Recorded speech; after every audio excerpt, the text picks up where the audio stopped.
Numerous men aged between 19 and 57 started dying in their sleep during the REM cycle, despite being in otherwise good health. Medical experts refer to this mysterious condition as Asian death syndrome. Wes Craven came across these unsettling stories through a series of newspaper articles published by the LA Times in the late 70s and early 80s.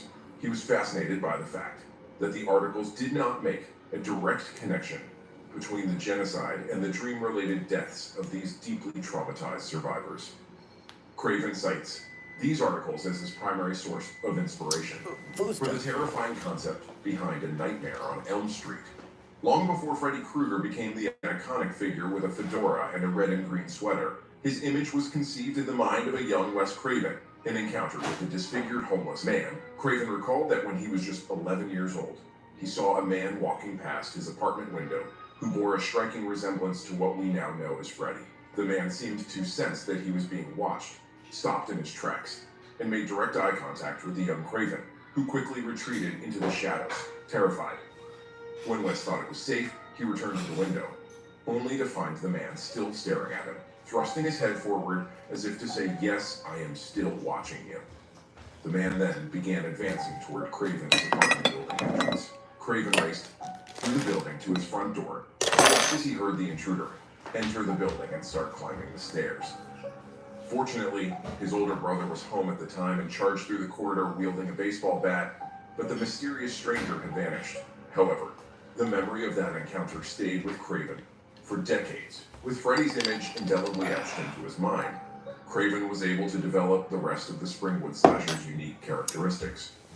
Characterizing the villain came naturally to Craven. He christened him Fred Krueger after a schoolyard bully who had tormented him during his childhood, a form of revenge he had used earlier in his career. In his directorial debut, The Last House on the Left, Craven named the main antagonist Crook as a nod to his former tormentor. The inspiration for Krueger's signature striped sweater came from one of Craven's favorite superheroes as a child, DC Comics' Plastic Man. Craven loved the idea that whatever object Plastic Man transformed into retained the same color scheme as his uniform, and he wanted to incorporate that concept into his own creation. He chose the festive red and green stripes after reading a 1982 article in Scientific American that stated these two colors, when paired together, were the most visually clashing to the human retina. When it came time to decide on Freddy's weapon, Craven sought something memorable, but distinct from the usual knife, which was already a staple in the slasher genre. He stumbled upon the glove concept while watching his cat claw the size of his couch one evening. The retractable claws reminded Craven of saber-toothed tigers, and he thought the idea of being attacked by a wild predator tapped into a primal fear embedded in the subconscious of people across cultures, which was precisely the effect he wanted. Craven considered several options before settling on a glove with steak knives. He even seriously contemplated using a sickle while writing, but by the third or fourth draft of his script, the iconic bladed glove had become his favorite. Wes Craven began writing the screenplay for A Nightmare on Elm Street shortly after completing production on Swamp Thing in 1981. He pitched the script to several major studios, including Paramount and Universal, but faced rejection. Disney was the first studio to express interest, but they wanted to tone down the content to make it more kid-friendly. Craven graciously declined their offer, as he was haunted by the stories of the immigrant boys who were so terrified of their past experiences. He knew he had to remain true to the film's dark and haunting themes. Ultimately, Craven found a home for his project with a fledgling independent company, New Line Cinema, which agreed to produce the film despite primarily working in distribution at the time. This decision proved to be immensely successful when, in 1984, A Nightmare on Elm Street became the company's first commercial hit. Although New Line has since produced more profitable films, the success of the first Elm Street and its subsequent 8 sequels earned the studio the nickname, The House That Freddy Built. When it came to casting the iconic role, Craven initially sought a larger man with real burn scars. He met with hundreds of actors, including Kane Hodder, who would later gain fame for portraying Jason Voorhees in the Friday the 13th series. However, he couldn't find anyone who possessed the necessary ferocity and malevolence to embody Freddy Krueger. That is, until he met the legendary Robert. Where are you guys from? Though Robert Englund may not have fit the physical mold Wes Craven initially envisioned for Freddy Krueger, His exceptional talent and relentless determination were undeniable. Englund's capacity to explore the darker dimensions of the character convinced Craven that he truly comprehended the essence of Freddy Krueger, thus cementing his place in cinematic history. Released almost exactly 1 year after the original film, the second installment in the Nightmare saga, titled Freddy's Revenge, took a slight departure from the established dream world narrative. This sequel introduced another supernatural element by depicting Freddy as a malevolent force possessing the protagonist, Jesse, before ultimately manifesting in the real world for a climactic pool party massacre. Although David Chaskin ultimately wrote the script, it was Leslie Boehm who first pitched the concept, which utilized possession as a crucial plot device. Boehm's original idea involved Freddy possessing the unborn child of a pregnant woman, paying homage to the classic horror film Rosemary's Baby. However, this concept was understandably unsettling to one of the executives involved, who was pregnant at the time, leading to Chaskin's approach being adopted instead, despite opting out of the first sequel, due to his desire to avoid turning the original film into a long-running series. Wes Craven returned to co-write A Nightmare on Elm Street 3, Dream Warriors, with the intention of concluding the storyline. However, the film's overwhelming success ensured that the series would continue, much to the delight of horror enthusiasts. Craven's initial concept for Dream Warriors involved Freddy invading the real world and wanting the cast and crew filming a new Nightmare on Elm Street sequel. This idea may sound familiar because it was eventually realized in the series' 7th installment, Wes Craven's New Nightmare. Although New Line Cinema initially passed on this idea, it would later become a pivotal plot. The production of A Nightmare on Elm Street 4. The Dream Master faced significant challenges due to the Writers Guild of America strike in 1988. This strike forced director Renny Harlin and the producers to rely heavily on improvisation during filming. Actors Lisa Wilcox and Andras Jones, who portrayed Alice and Rick respectively, ended up writing much of their own dialogue. Harlan often created nightmare sequences on the spot, deviating from the original script. Despite these obstacles, the film achieved enormous success, topping the US box office for its first 3 weeks in theaters. The Dream Master's successor offered screenwriter Leslie Boehm a second chance to bring his vision to life. While his original concept of pregnancy possession had been rejected for the franchise's first sequel, he was finally given the opportunity to resurrect it for A Nightmare on Elm Street 5, The Dream Child. This film features Freddy using the dreams of an unborn baby to claim new victims. Released in August 1989, The Dream Child is one of the final slasher films of the 1980s. The 6th installment, titled Freddy's What's Dead, up, Omar? the final nightmare deviated from the traditional Nightmare How's on your Elm day Street going? title. However, the title was not the film's main issue. It received predominantly negative reviews. My day's been due to its okay. Perceived poor quality from start to finish. The film also I had to took block a bold couple steps people, to entertain its audience, including a publicity stunt but I by feel New Line so Cinema, much lighter. which held a mock funeral for Freddy at Laz Hollywood Forever Cemetery. The Los Angeles mayor at the time, Tom Bradley, even declared September 13th as Freddy Krueger Day, despite New Line's intention for Freddy's death. You know, The final nightmare to be the series' conclusion. I'm The grateful. character's legacy continued, largely due I'm to grateful. Wes Craven's influence. To commemorate the 10th Glad you had a great one anniversary too, of the bro. original Nightmare on Elm Street, Wes Craven's New Nightmare returned the series' antagonist to his darker, more menacing roots. With Craven at the helm once again, Freddy was portrayed as a more sinister figure, moving away from the comical persona he had developed in recent entries. The character's makeup and outfit were updated, including the addition of a long trench coat and a redesigned glove that had a more organic look, with fingers resembling bones intertwined with muscle tissue. Following this, Freddy vs.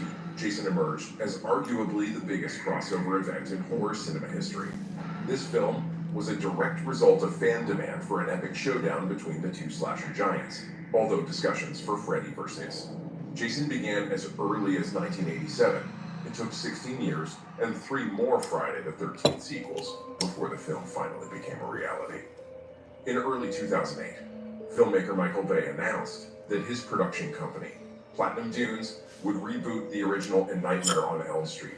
Wes Craven expressed his displeasure with the remake, but Michael Bay and director Samuel Bayer aimed to honor the essence of the series by presenting a grittier, more brutally horrifying Freddy, in line with Craven's original vision. Although it's been over a decade since we've last seen Freddy Krueger on the big screen, discussions about another installment are always ongoing. Most recently, Wes Craven's estate reacquired the film rights in late 2019 and has begun work on resurrecting the franchise. Reports suggest that HBO Max, now known as Max, is developing new content, with Rob Zombie potentially involved. So, there you have it. The comprehensive tale of how a phenomenon sudden unexplained death syndrome and a chance encounter with a mysterious figure gave birth to a 9-film franchise complete with a television series, novels, comic books, and a major horror crossover event. What do you think? Would you like to see Freddy Krueger return to the silver screen and possibly your nightmares, knowing what you know now? Which other notorious cinematic killers should the Springwood slasher face off against? Share your thoughts in the comments below. Can't wait till that gets released.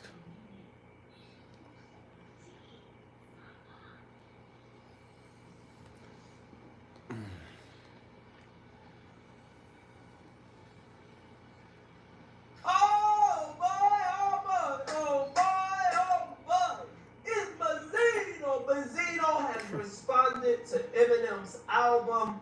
He has something to say. There is no time for intros, people.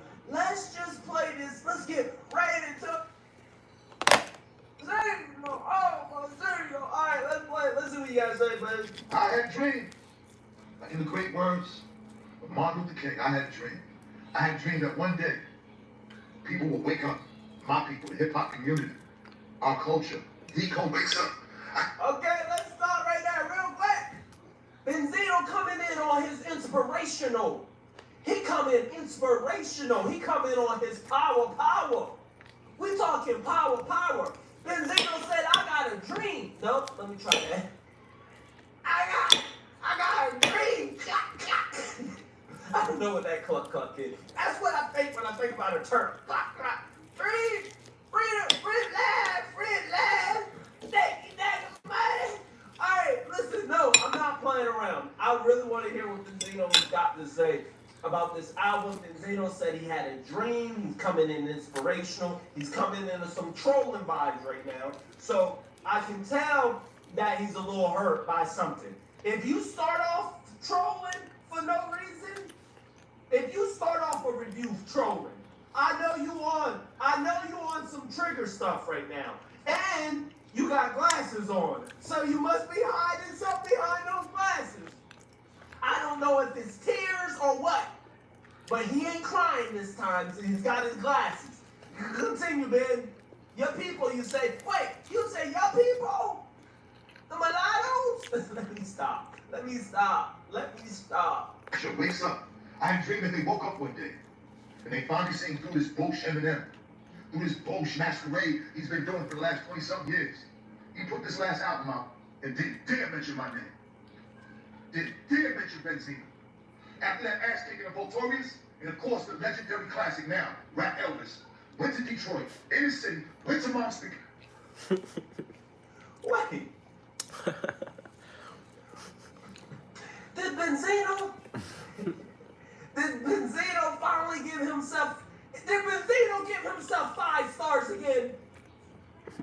He gave this proving ghost written that has out him and exposed him track legendary status.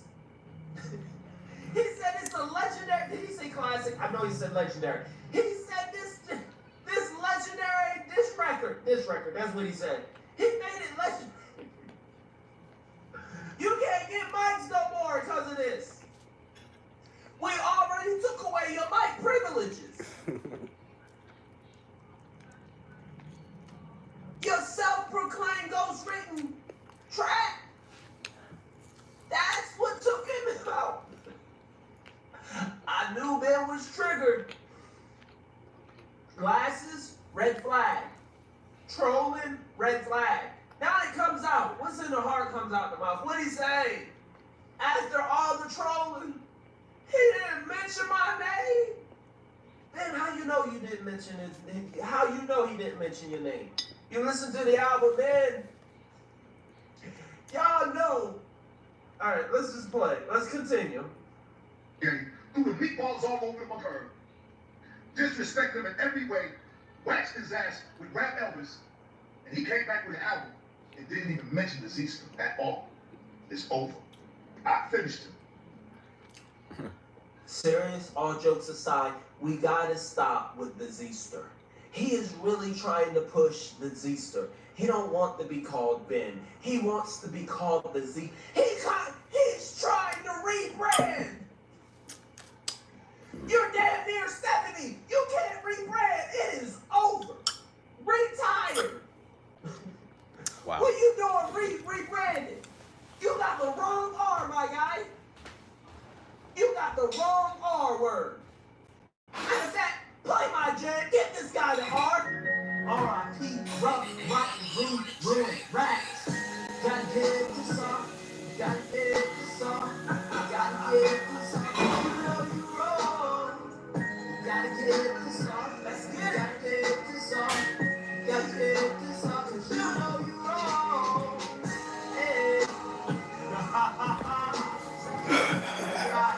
Gotta get this off. You know you wrong.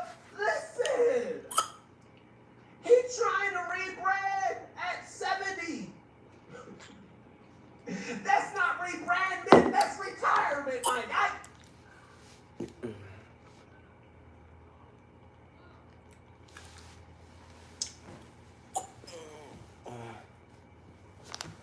Sun rock, the most powerful grass that humanity has ever conjured up, with even its less potent relative.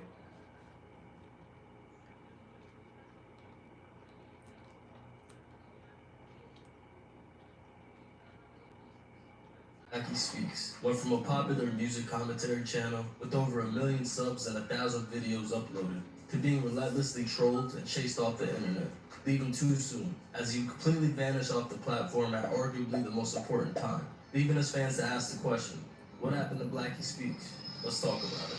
Blacky Speaks grew his channel with his thought-provoking takes on music topics, whether it was a video on Sexy Red setting a bad example for young females, or Doja Cat worshiping the devil. Blacky always came with the interesting takes and often took a different angle from other similar channels in the niche. He was also very consistent. Sometimes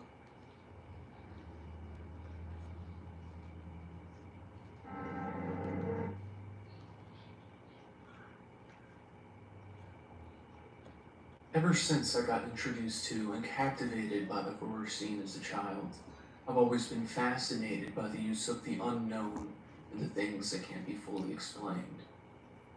The type of things that keep you awake at night. Not scared necessarily, but instead distressed and wondering.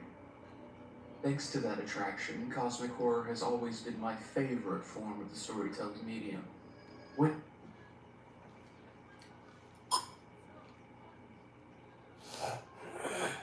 Yeah, so, you know,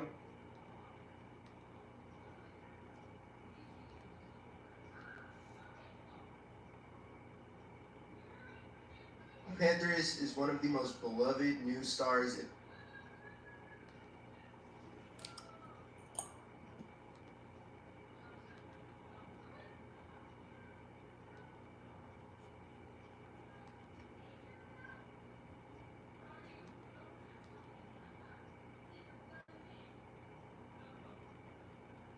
Mom's boyfriend would like me, take advantage of me, and she would just watch it happen. Cause eviction sets limits on how much landlords can raise the rent. The measure also mandates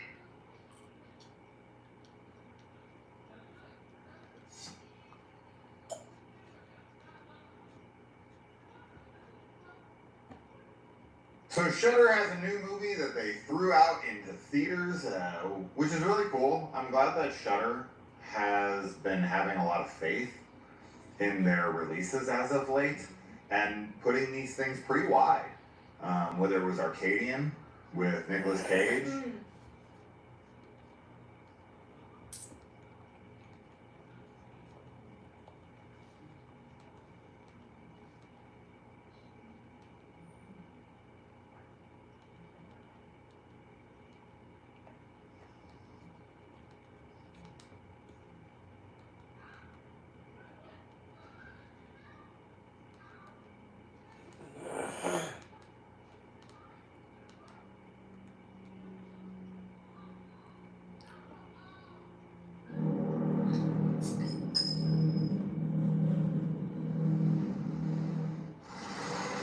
comes.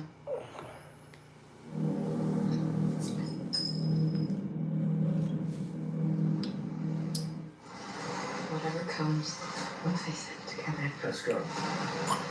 Right, well, after the VHS promo, I just assumed that would be it until August the 16th.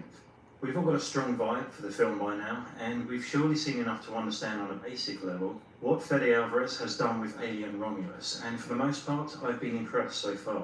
However, now we have a final trailer, just in case some of you weren't shown enough spoilers the last time around. Now, I'm probably just like you as well. If more footage is released, I feel obliged to watch it. I cannot look away. Now, of course, there are many more fantastic looking shots and discoveries in this trailer, but after the gorgeous VHS promo that did its job in getting me excited for the film and bringing out some nostalgic emotions, this new trailer makes me feel a little fatigued, sort of. I just struggle to understand why so many modern trailers shamelessly give away far too much, especially when the studio knows full well that the turnout for Romulus is going to be huge. You had us already, so please stop with the overzealous marketing and leave some surprises for the cinema experience, maybe. I won't do a full breakdown here, as I'll leave it up to you whether you want to go fully watch the trailer or not. I feel like at this stage we kind of know who lives and dies, as most of that was shown in the last trailer, and all this one does is expand on what we can expect to see, leaving a little less to the imagination.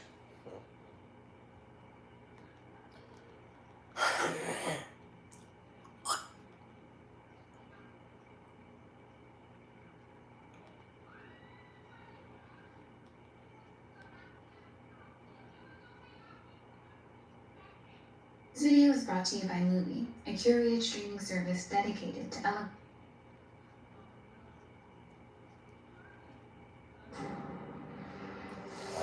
Welcome back to The Cabin, where we dive deep into the wildest corners of the movie world. Today we're talking about a film that's got everyone buzzing long legs.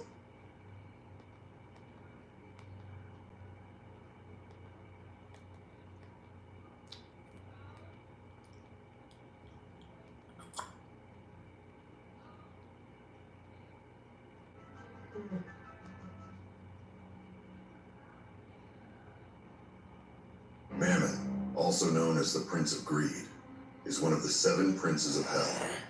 He is featured in The Inheritance, a horror movie revolving around a wealthy at their patriarch's mansion. He embodies greed, avarice, wealth, abundance, prosperity, and injustice. Unlike the demon Paimon featured in the movie Hereditary, Mammon is not directly featured in the Argoetia, but does appear in various medieval literature. So, Mammon is a canon demon, so to speak. He is referenced in the New Testament, where Jesus speaks about the impossibility of serving both God and Mammon. Mammon's personality is deeply linked to his representation of insatiable greed. He uses charm and deceit to manipulate humans. Created by God at the beginning of time, Mammon was enthralled by heaven's golden pavement. He joined Lucifer's rebellion, enticed by the promise of endless riches, but was defeated by Raphael and banished to hell. There, he identified valuable materials and helped build Pandemonium, securing his title as Prince of Greed. He plays a significant role in the movie The Inheritance. The story begins with billionaire Charles Abernathy, who, on the eve of his 75th birthday, invites his estranged children to his estate. Charles' children include Drew, who brings along his wife Hannah, media mogul twins CJ and Madeline, and Cammie, a social media influencer. Charles informs them that someone is coming to kill him that night, and that if he dies, they will lose their inheritance, which will be donated to the Abernathy Foundation. Charles' announcement sets the stage for a night of horror and escalating terror. The family is skeptical about Charles' claims, divided between believing he is paranoid and thinking there might be some truth to his fears. The mansion, with its eerie, opulent Victorian-era design, is a fitting backdrop for the unfolding drama. As the night progresses, the house gets locked from the inside, trapping everyone until the next morning. The tension mounts when Cammie, the first to encounter the supernatural entity, dies a gruesome death by drowning in the pool, her body later found with strange markings. This event triggers a series of horrifying incidents that make the family's worst fears come true. CJ and Madeline lock Drew and Hannah in a vault to eliminate them as suspects. Later, CJ and Madeline hear knocking sounds in the hallway. They both witness a strange shadow appear on the wall. In a sudden attack, Madeline is lifted and then dragged by an unseen force. CJ runs after her and finds a demonic entity that has possessed Cammie's body, pinning Madeline down. CJ, in a moment of confusion and terror, shoots at the entity, only to realize he has shot Madeline. Madeline dies, and CJ becomes the next target. After opening the vault and releasing Drew and Hannah, CJ explains how the demon killed Madeline. As they search for answers, they find a mysterious room with a collection of sinister objects and a key linked to Milton's Paradise Lost. This discovery reveals that Charles has trapped them in the house as part of a sinister plan connected to occult and satanic rituals. While investigating, they hear CJ scream. The demonic presence attacks him, throwing him down the stairs. The entity then sucks the life out of him, leaving him dead by the time Drew and Hannah arrive. Drew and Hannah realize the gravity of their situation and the true nature of Charles's deal with the demon Mammon. Charles, who is desperate to extend his life, confesses to Drew and Hannah that he sold his soul to Mammon in exchange for his wealth and longevity. Oh my God. I've never seen anything like it. Doctor, what is it, Doctor? I'm fine. Get the t-shirt. To avoid losing his soul to the demon, Charles must sacrifice his entire bloodline, making him the last Abernathy alive. This revelation sets off a deadly chain of events. Charles shoots Drew, killing him, and furthering his goal of eliminating his bloodline. He then tries to kill Hannah, even though she is not an Abernathy by blood, but a witness. Charles' shot injures Hannah's left arm. Hannah manages to escape, trying to stay alive as Charles pursues her. Hannah finds the shotgun CJ had used earlier. She manages to shoot Charles, and he is trapped under the grandfather clock. Hannah reveals that she is pregnant with Drew's child, making her unborn baby the last Abernathy. She opens a gift Drew had brought for Charles, showing an ultrasound image to prove her pregnancy. This revelation means Charles must kill Hannah to complete the sacrifice and seal the deal with Mammon. However, time is running out for Charles. As the clock strikes, the demon Mammon appears, crawling on Charles, moving towards his face. A horrifying scene unfolds as Charles is consumed by the demon on his 75th birthday. With Charles dead, the doors of the mansion unlock, and the nightmare seemingly ends. Hannah, now the sole survivor along with her unborn child, leaves the mansion as the sun rises. She doesn't seem to care about the fact that she is fleeing a crime scene and is the prime suspect. She gets into a random SUV and waits for the driver to take her home, signaling the end of the horrific ordeal. Critically, The Inheritance received mixed reviews. Some viewers appreciated the setting and performances, praising the atmosphere of the Victorian mansion and the film's efficient pacing. The ending, which provided a satisfying resolution, was also highlighted as a positive aspect. However, many critics found the film predictable and criticized its lack of originality. They noted that the plot developments were obvious from the start, and that the characters were bland and one-dimensional. Some reviews were particularly harsh, calling out the film for its poor writing, lackluster script, and subpar acting. Comparisons were made to other works in the genre, such as The Fall of the House of Usher and Ready or Not, with some reviewers stating that The Inheritance failed to live up to the standards set by these films. Mammon, whose name in Hebrew means money and in Aramaic means wealth, has several intriguing rumors surrounding him. He has a particular fondness for cats, adopting those killed during witch hunts. Crows and magpies are sacred to him. Interestingly, he is rumored to fear the word death. Mammon's palace in Pandemonium is said to be worth 1/3 of Hell's treasury. Some legends suggest that he created capitalism, with over 75% of capitalists supposedly ending up in the circle of greed in Hell, giving credence to this rumor. Additionally, deities like Demeter, Artemis, and Athena claim that Mammon has influence in every bank on Earth. Lastly, Mammon has appropriated the name of Plutus, the god of wealth, for his own purposes. So there you have it, an introduction to the demon Mammon. If you have any demon or creature requests, please leave a comment below. And consider subscribing for more horror content like this. Also, check out the I'm Fine t-shirt in our store, the perfect gift for sci-fi fans. Until next time.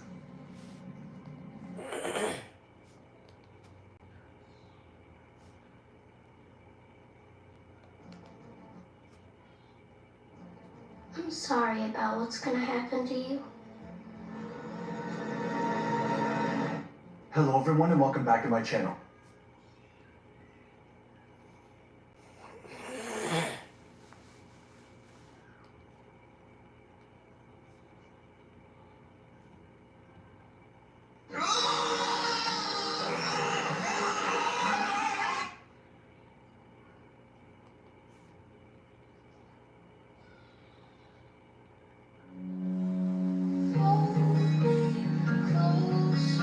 What do you think? Thank you, about done yourself.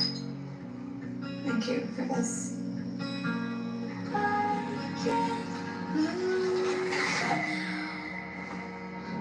think I heard something.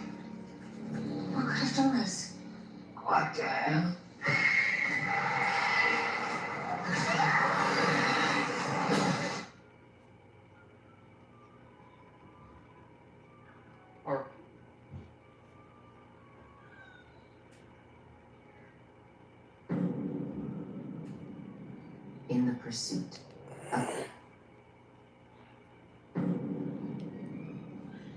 In the pursuit of power, humanity created its own nightmare.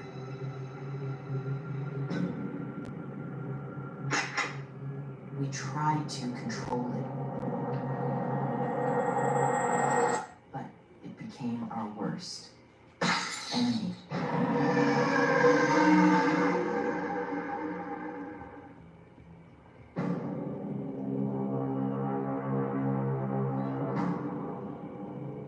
Civilization crumbled under the weight of our mistakes.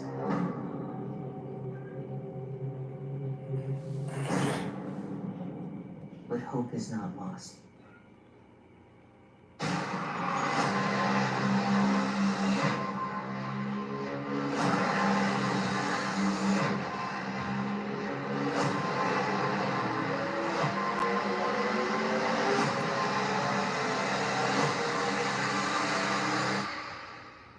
This is just the beginning.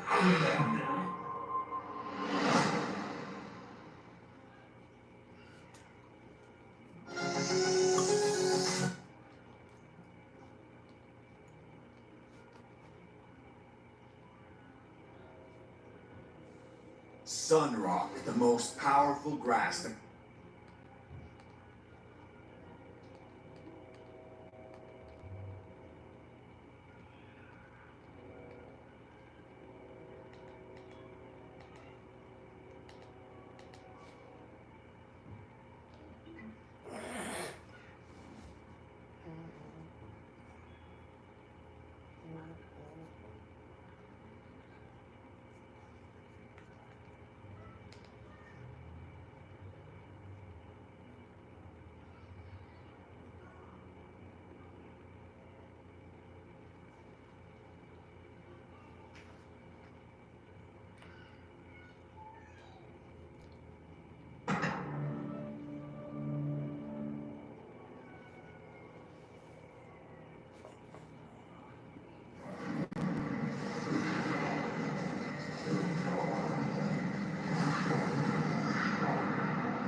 Telekinetic energy.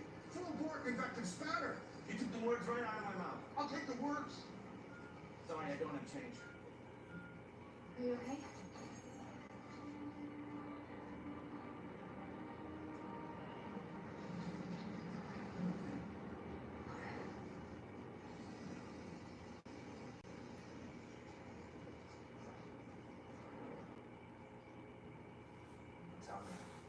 this. You should take those off now. And I advise you to fix your habit of being nosy. Blend in with the others and keep your head down. You don't join. Go inside. Sergeant, you're not going anywhere. You must be punished. You broke the rules. Jayon, mistakes need to be corrected.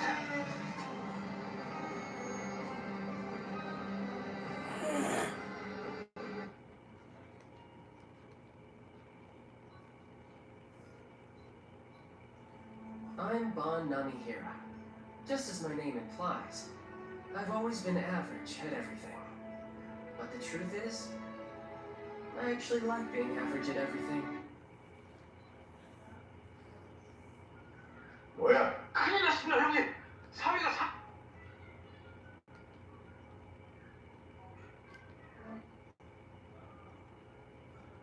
Like people have been trying to find her.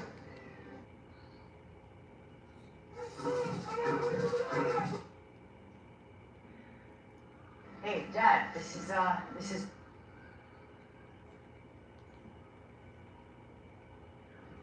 I'm paying for extra security and you're...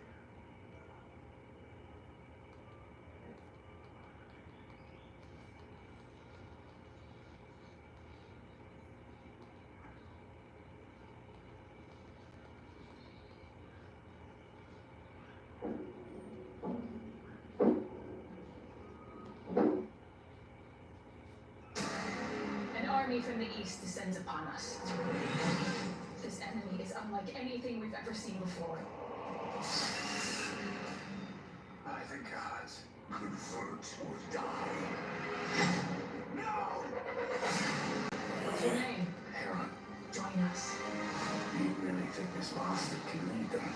I do. You no bastard.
for Ore today.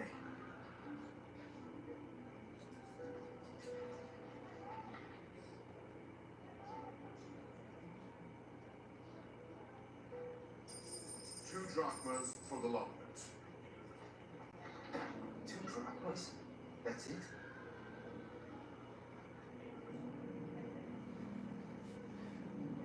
Be grateful I do business with you at all.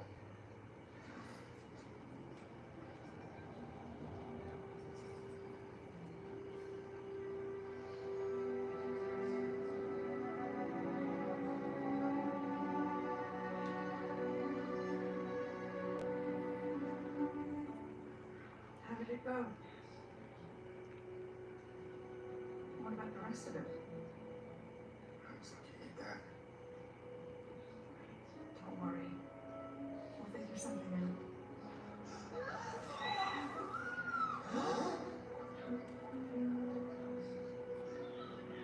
What's going on?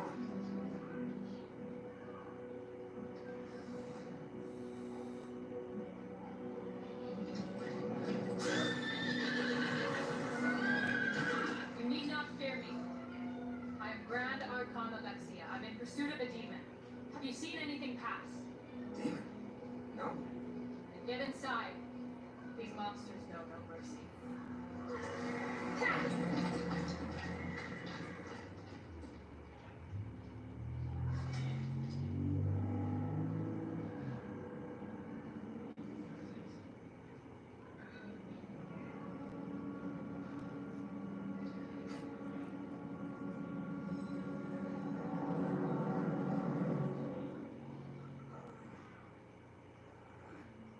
Old fool, what are you doing? Breaking my leg. What's it look like? You've drunk more than you've bled, you old goat.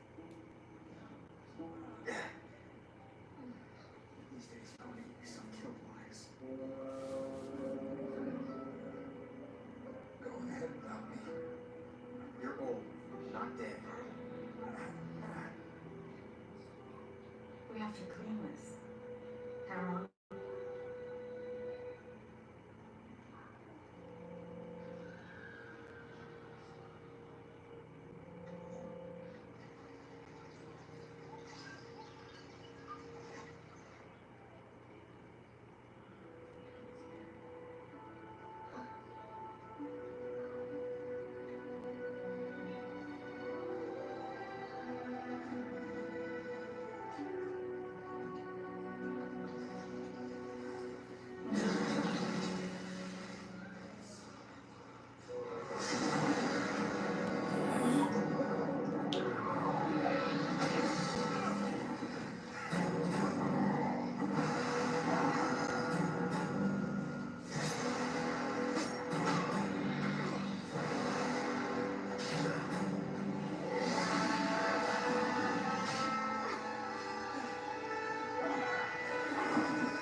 Are you injured?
Arrest this man.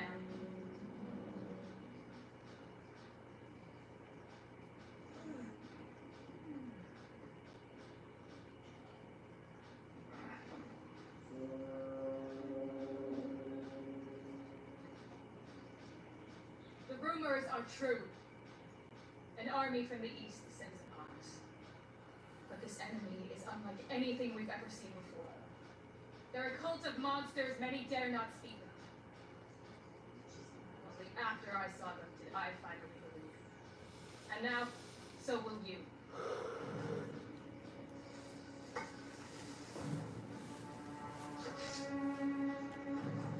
Let this test of fire reveal your true nature. No, please, please.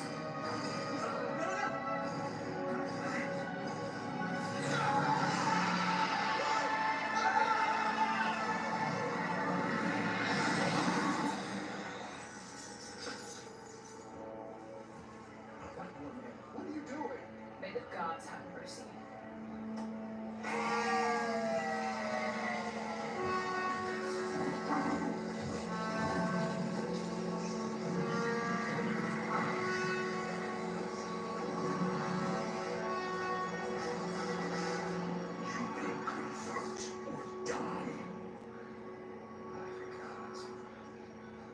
You and your cult have forsaken man and spilled innocent blood. We've forsaken nothing. We are the strong and you are the weak.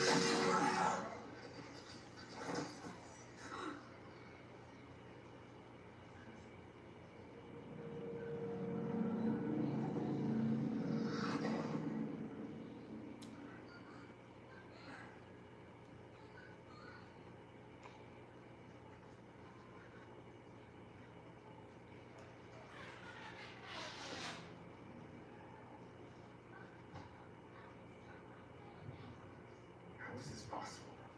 How can something like that live inside someone? To understand demons, you must go back to the Great War against the giants. Giants? When the world was new. The gods, the masters of light, defeated the Titans, the family of darkness.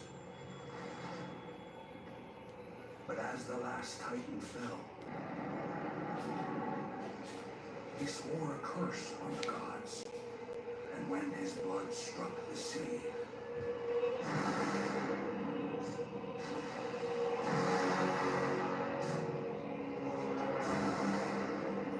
the giants were born.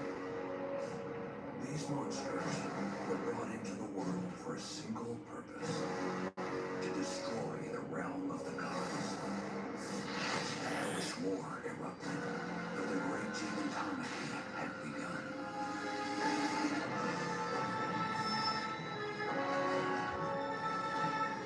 The gods swore to defeat the giants and rid them from the earth. Both gods and giants fell alike.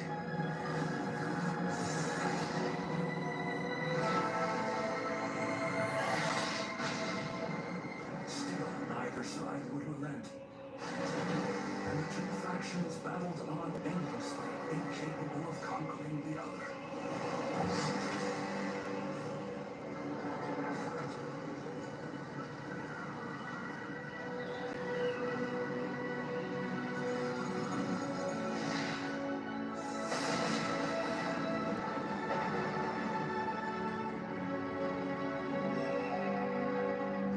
Until one day, Zeus convinced two of the giants to take up arms with the gods. And with this, reason and compromise were introduced to the world. Soon, Zeus would lead one final attack.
souls.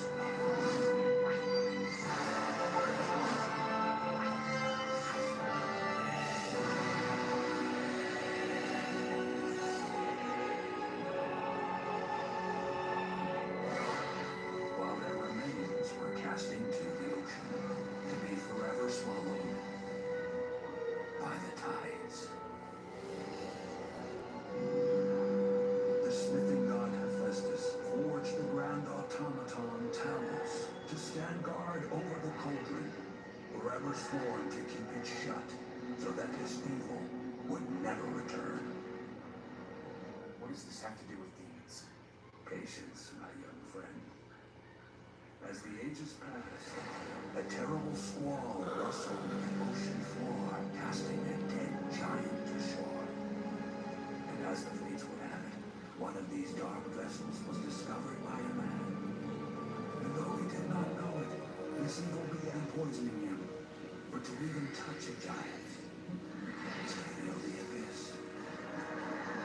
And as the moth was drawn to the flame, so were others drawn to him. These men ceased to pay tribute to the gods. Instead, they pledged their allegiance to the giants. And soon, they began to eat. Oh, man.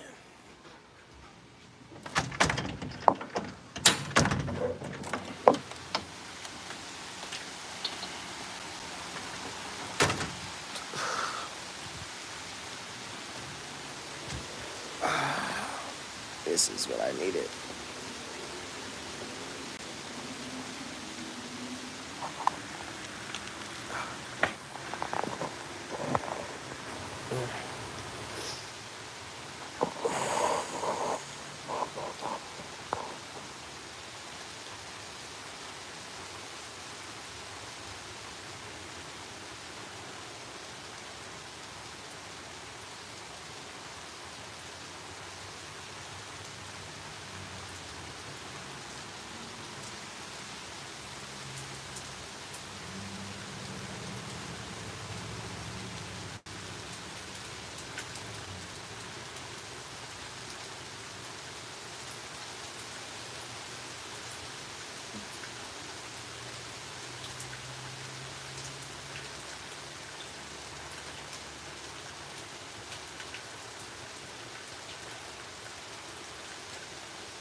Seems like a good place to end the live.